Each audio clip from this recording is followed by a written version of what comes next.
We started an organization that is geared towards assisting foster care youth that age out of the system. When they transition out of foster care, they're not prepared. They don't have a high school diploma, they don't have job readiness, they have never been on a job, no driver's license, no connections in the community to actually get a start. A person in foster care is making a decision on where am I going to go? Where am I going to live? What am I going to eat?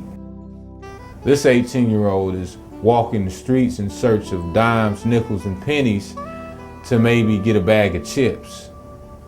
They're wandering, they're sleeping in abandoned buildings, they're breaking into schools, they're sleeping in cardboard boxes. This is not your traditional homeless person. Not staying on the corner with a sign saying, "I'll work for food," or anything like that. You have to remember, they've been in a middle-class situation up until this point. A female may fall into prostitution because they're at an age where they're easy to be preyed on and things of that nature. A young man may find himself robbing people, or taking from people, or joining the drug trade, or joining a gang, you know.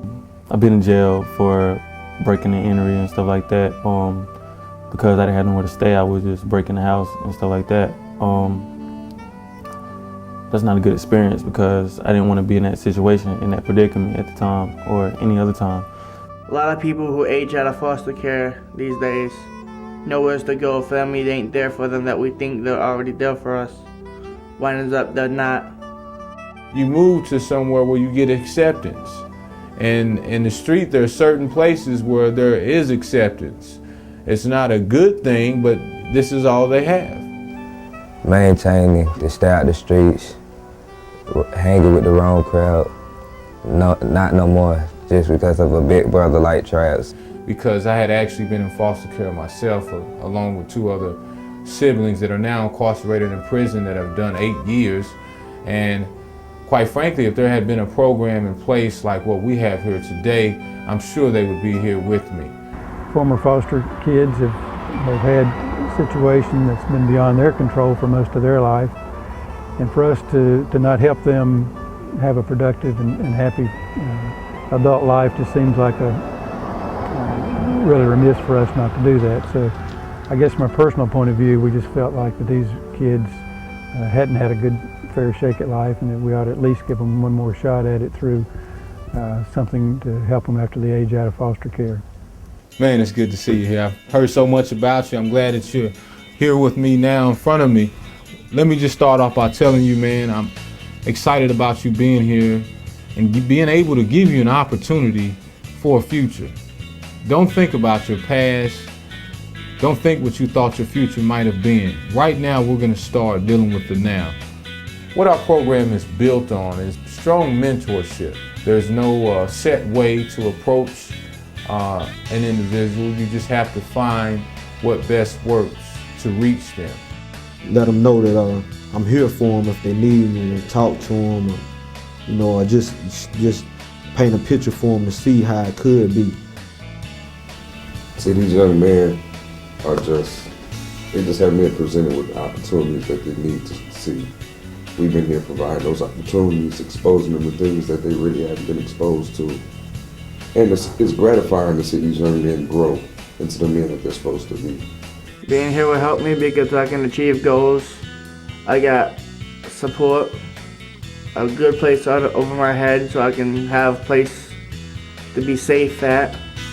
What they have started is really, really good because it really gives us a place to stay and all that, but plus more, and encourages us to be in a positive environment, introduces us to new people who are successful in life, and gives us that mentality to just keep striving for better.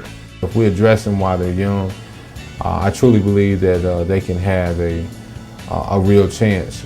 We have a lot of success stories here in our program. Since I've been in I Am Now, the first thing I have achieved was my license a couple months into the program. After that, at the beginning of this year, I received my culinary certificate, and recently I just got my high school diploma. and it's been a blessing to be in I Am Now. Right now, I don't look at no options besides going to college, and that's it. That's my only option for me. I don't really want nothing else. Right then and there, I made the decision that I was going to change my life around because I didn't want that for me, or I want that for my kids in the future. I would say to you, your investment not only changes a life, but it changes the lives of future generations.